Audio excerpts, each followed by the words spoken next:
1,000 cold calls versus 1,000 emails. Which one is better? I wanted to test this, so I reached out to a cold calling expert and a cold emailing expert to see what their opinion was on what you should be doing and where you should be spending your time to get the most amount of sales calls. Our first guest here is to talk about what results you can actually get out of doing 1,000 cold calls, and then some tips and tricks on what you can do to get better results and get more booked sales calls from cold calling. He wanted to disguise himself for some reason, so we're just gonna mask his voice and play Barney. For most people, 1,000 calls would take about a week, I would say. I don't think most people would even get through a week because people would just be hanging up on them and they just wouldn't get the hang of it.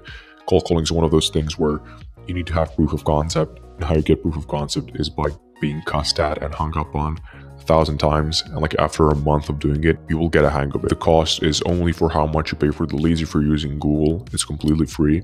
In terms of the calling method, you will either use Go High Level. At the beginning, I use Skype. For beginners doing cold calling, I would say getting to the owner is the most important thing. However, the only way you do it is just through sheer numbers.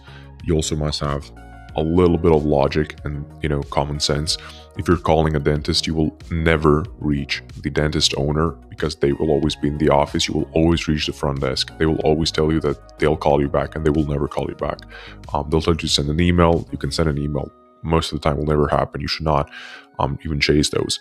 There are very few niches that are good for cold calling. Any niche that it's a small business and the owner is at the front desk, very likely. So those would be hair salons, those would be nail salons, those would be small spas, mom and pop, let's say brick and mortar, not roofing, but let's say landscaping companies. You can quite easily reach the owner that way. But as I said, it varies from niche to niche, from city to city, and from size of the company. To conduct a cold call, you must be able to not sound like a salesperson. You must get through the fact that this person does not want to talk to you and they want to hang up on you. You shouldn't be deceptive, but you should be smart.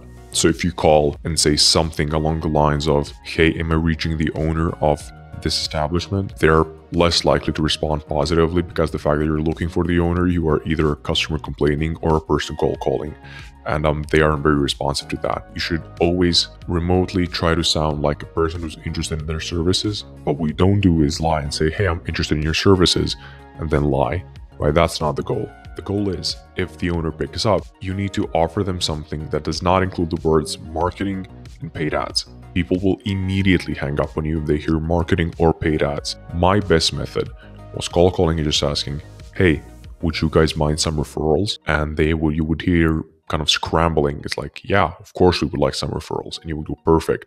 And then explain what you do, explain that you don't get paid until you bring them results, which is just depending on your offer. Your offer must be good. If they like what they're hearing, they'll say, sure, we can book a call, send me an email. What you should do is politely deny that and send them a Calendly link or a Go High Level booking link through their SMS. So if you're calling from Skype or from Go High Level, you can send them an SMS while you're talking to them. You also must understand that whenever they say, oh, just email me or this, they will most likely never reply to you. If they say, oh, call back in a week, they'll never reply to you. Also, you must understand that the show-up rate from cold calls is one of the worst in the business. So it'll be like 20 to 25%. Very few people will show up. And that's with automatic follow-ups, which you can do in Go High Level and with Calendly. So they need to receive reminder emails, reminder text messages. If they don't receive that, I assume the show-up rate will be even worse. Thank you for that, undisclosed person. Something else that he also added was that the pickup rate was about 15 to 25%, and maybe 5 to 20% of those people that picked up were actually owners of the business. Now, this might seem really bad, and it kind of is, but this is an extreme case, or this can be an extreme case. He's targeting a really saturated niche, and so it's just one person's experience of what they've done by doing 1,000 cold calls. I've seen other people get a lot better results and a lot worse results from doing cold calls because there's a few factors at play, which is like the industry that you're targeting, where in the world you're actually targeting, and then also the data that you're using. What's really cool about cold calling is that you can just literally pick up the phone and start calling from Google and get results from that. But what I recommend is that you buy some data, and I have a whole video on what kind of data sources you can use to get mobile numbers of business owners that own the businesses that you're trying to target. So I calculated the numbers. Let's just say in one day you can cold call for 6 hours. You might be able to cold call around 200 people.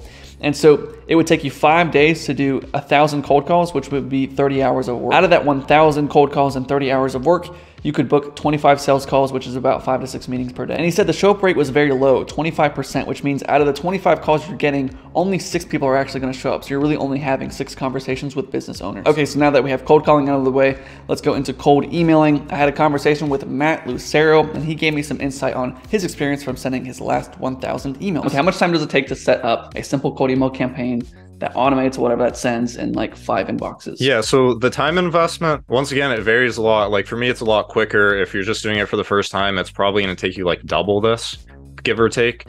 So the time investment, it's about 2 hours to set up inboxes. So if you know how to set up inboxes, you can get done about 2 hours. Once again, you can outsource all this, but 2 hours to set up inboxes, 1 to 2 hours to scrape data and to validate the data. So that's scraping the data from Apollo or another lead source and then validating it. It takes about an hour for me to write the copy. That varies a ton between people. And then you also have to wait 2 weeks to get started. So that's another hidden time investment for the emails to warm up and everything.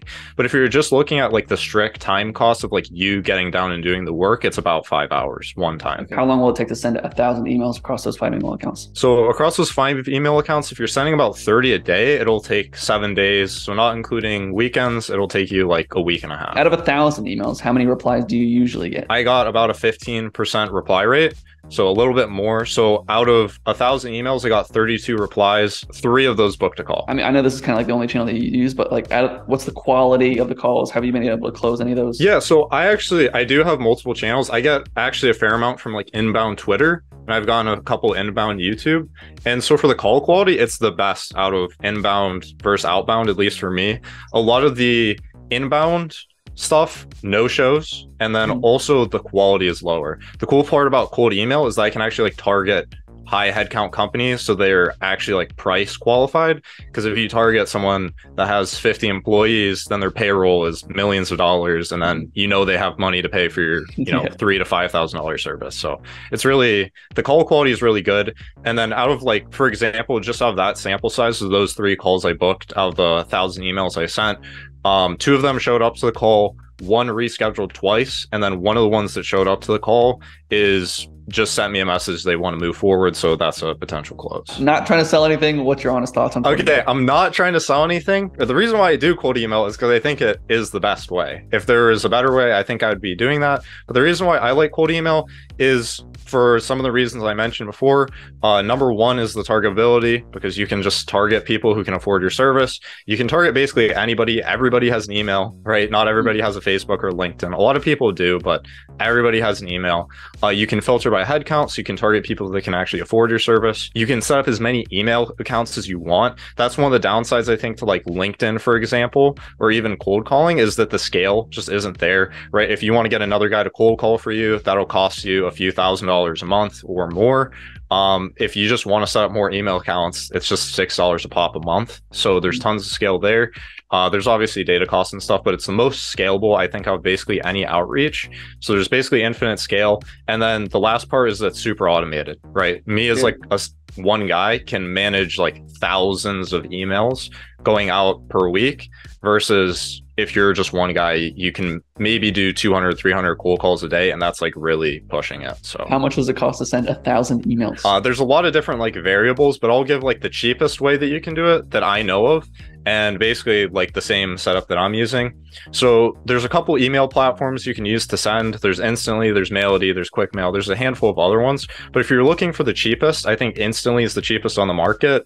And so that's $37 a month just for the intro plan. And then for the inboxes, the actual email accounts that you're sending from, Google charges $6 per inbox per month. So that's $30 a month if you're sending from 5 email accounts, which is about the minimum I would recommend.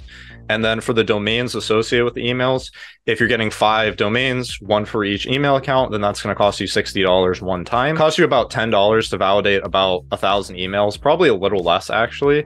And so that's another cost. And then you have to pay for the data. So it depends who you're going with, but for like Apollo or something, it varies a ton, but Apollo is one provider, or SalesNav.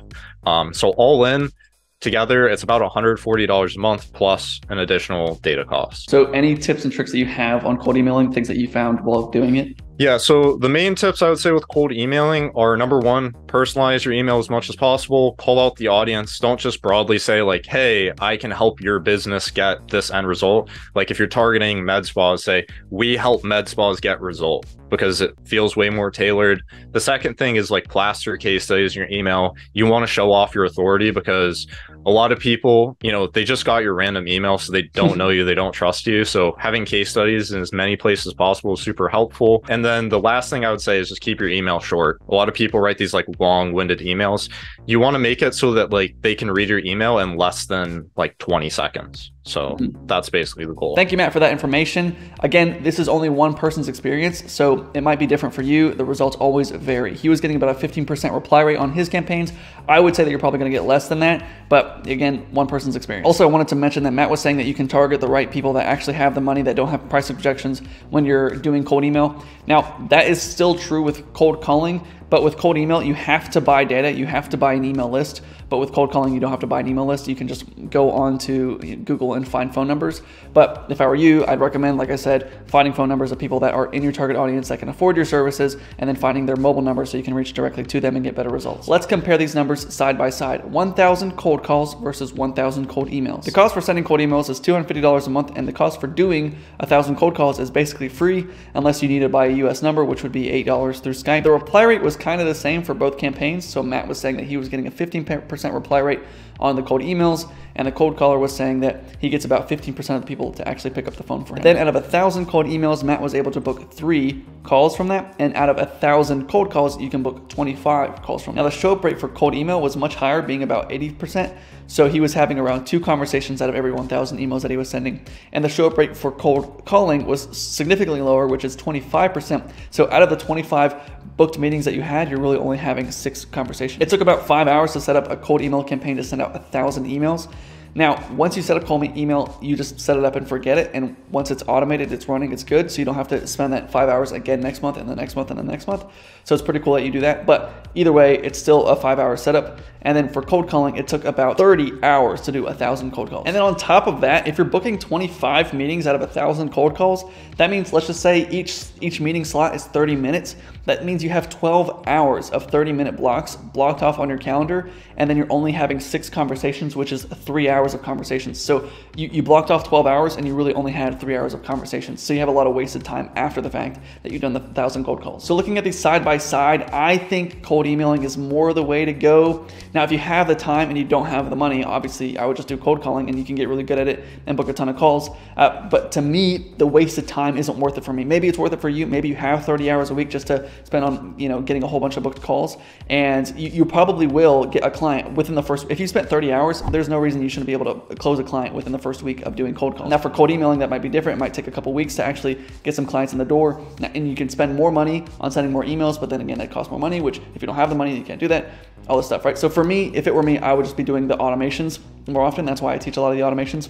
Something that a lot of my clients are doing right now in my group is actually doing voicemail drops. What voicemail drops are is basically, it just sends a voicemail to all your prospects saying, hey, I just want to see if you're interested in this offer. They'll call you back if they're interested. So you're basically automating cold calls. And so that works really well for them. I've got a video on how to do that in the free course in the description below. And if you want me and my team to help you build out a system to get 120 sales calls per month using 10 different automation strategies, you can book a call with me below. I'll talk to you soon.